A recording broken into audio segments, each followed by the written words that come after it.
Dicen que no hay fuerza más poderosa que la de una madre que protege a sus hijos. Pero, ¿qué pasa cuando lo que intenta hacerles daño no es humano? Cuando el odio, los celos y la venganza cruzan los límites del más allá. Esta es la historia de Laura, una mujer de la Ciudad de México que vivió una pesadilla real. Todo comenzó con una infidelidad, pero lo que parecía un problema de pareja se convirtió en una guerra espiritual. Una guerra contra algo que no se puede ver, pero que se puede sentir, que respira en la oscuridad, que observa a través del miedo de los niños. Durante meses, Laura luchó contra una presencia que acechaba su casa, sus noches, sus sueños. Y lo más aterrador es que todo comenzó con una sola mirada, la mirada del amante de su esposo. Acompáñanos a escuchar esta experiencia, una experiencia donde el amor de una madre se enfrentó a la maldad más pura, donde los vivos y los muertos compartieron el mismo techo y donde al final el destino cobró su precio.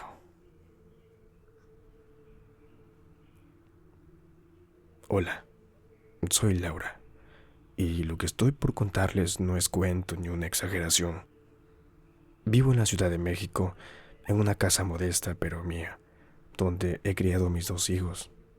Aquí antes se escuchaban risas, caricaturas, olor a comida casera. Ahora solo hay, más que silencio, miedo y oraciones dichas con una voz temblorosa.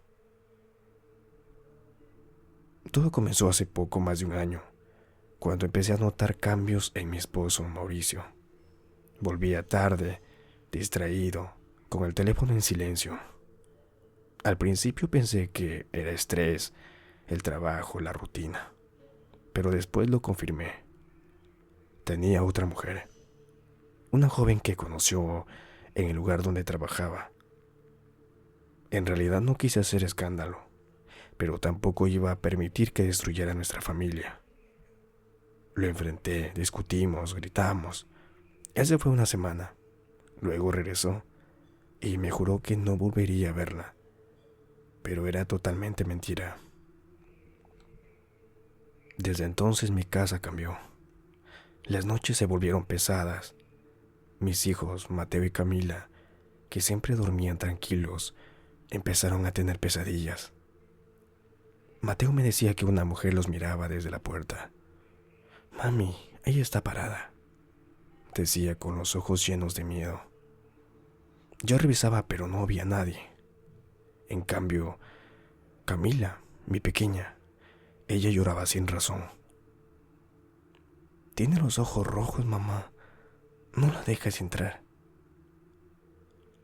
Yo pensaba que eran sueños, hasta que comencé a oler algo raro en sus habitaciones. Un olor como a podrido, a flores muertas. Cada madrugada, sin falta, el aire cambiaba. Frío, silencio, y ese olor que me despertaba antes de que el reloj marcara las 3. Una noche bajé a la cocina y sentí que alguien me observaba desde la ventana. Me acerqué y vi una sombra. No era un reflejo, ni un truco de luz. Era una silueta delgada de cabello largo. Estaba quieta observando. Cerré las cortinas y encendí todas las luces, pero cuando salí al patio, no había nadie. Solo las macetas movidas, como si alguien las hubiera pisado. Los días siguientes empecé a encontrar cosas raras.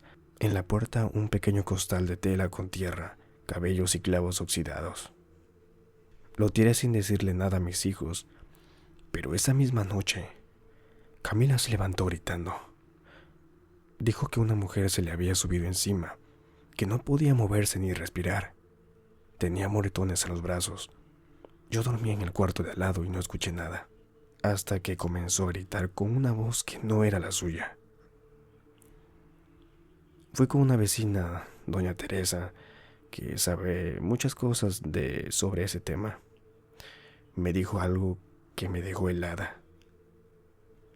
Esa mujer te tiene envidia, pero no a ti. Va contra tus hijos. Ella quiere verte sola y destruida. Yo no entendía cómo podía alguien tener tanta maldad. En realidad, eso era inhumano. Y me ponía a pensar y realmente sentía mucha tristeza. Doña Teresa me recomendó limpiar la casa y rezar. Efectivamente lo hice, pero cada vez que lo hacía, algo se rompía. Un vaso, una foto, el foco del pasillo, como si algo no quisiera que la casa se purificara. Un día decidí seguir a mi esposo. Lo vi salir de su trabajo y subir al auto de esa mujer. No me atreví a acercarme, pero la vi bien por primera vez. Su mirada me heló. Tenía una sonrisa extraña, fija, y cuando el semáforo se puso en rojo, ella volteó directamente hacia mí, como si supiera que lo observaba. Nunca olvidaré esa mirada, vacía, seca, como si no tuviera alma. Después de eso todo empeoró. Camila empezó a enfermar sin explicación. El médico decía que estaba bien, pero bajaba de peso, se cansaba, tenía pesadillas. Mateo empezó a hablar dormido. Decía cosas como, ya viene, o no la dejes entrar. Yo casi no dormía. Cada noche el ambiente se volvía más espeso, como si el aire pesara. Una madrugada escuché pasos en el pasillo. Pensé que era Mateo, pero cuando abrí la puerta, vi a una mujer parada frente a su habitación. Tenía el cabello mojado colgándole sobre el rostro. No podía ver sus facciones. Yo me quedé paralizada. Sentí un zumbido en los oídos, una presión en el pecho. Cuando reaccioné, corrí hacia ella, pero desapareció. Entré al cuarto de mis hijos y los dos estaban despiertos, llorando, señalando a la misma dirección donde ella había estado. Intenté protegerlos. Les puse escapularios, crucifijos, agua bendita bajo la almohada, pero nada funcionaba. Otra noche, mientras trataba de dormir, sentí algo caminar por encima de mi cama. Eran unos pequeños pasos. Cuando abrí los ojos, vi una sombra en el techo moviéndose lentamente como si reptara.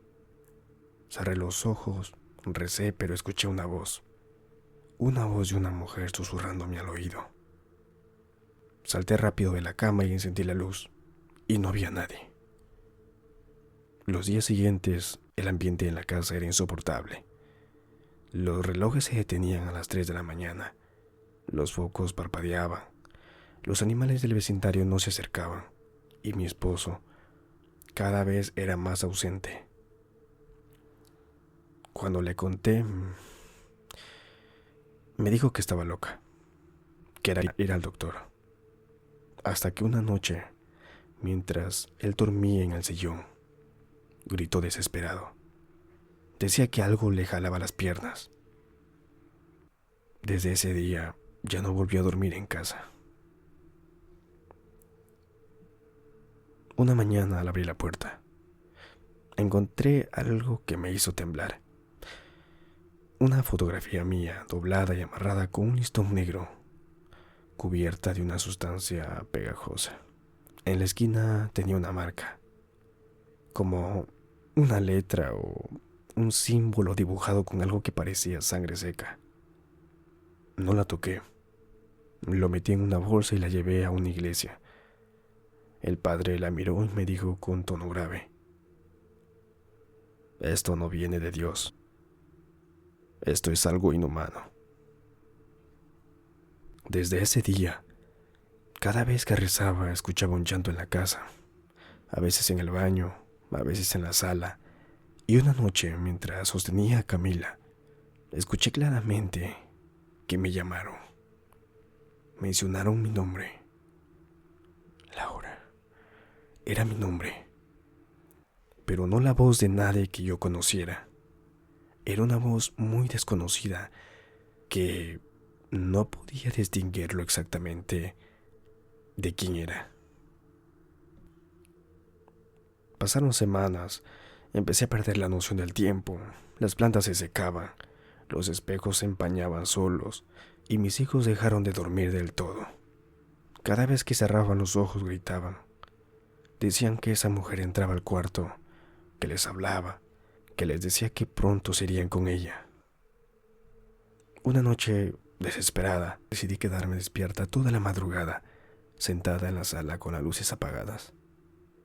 Por curiosidad, a las 3:14, escuché pasos arriba. Subí despacio. En el pasillo el aire estaba helado. La puerta del cuarto de Camila estaba entreabierta. La empujé y la vi. Era una mujer que estaba ahí, agachada al lado de la cama de mi hija. Estaba murmurando algo que no entendía.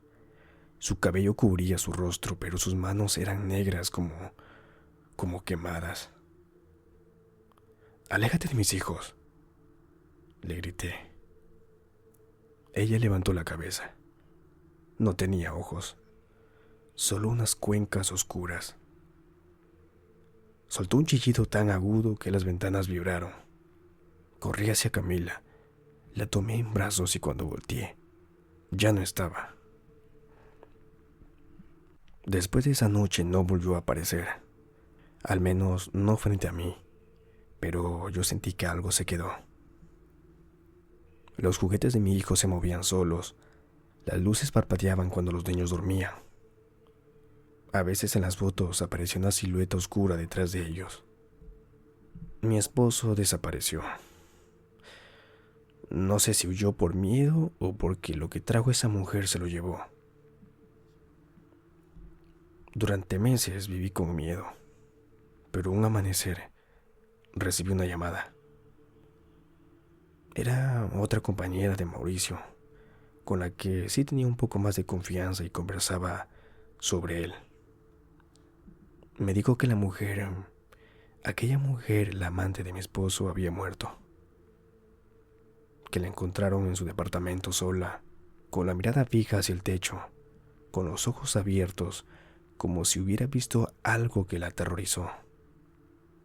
No tenía heridas, no había signos de violencia ni nada que pudiera delatar algún tipo de homicidio. Solo tenía una expresión de horror absoluto.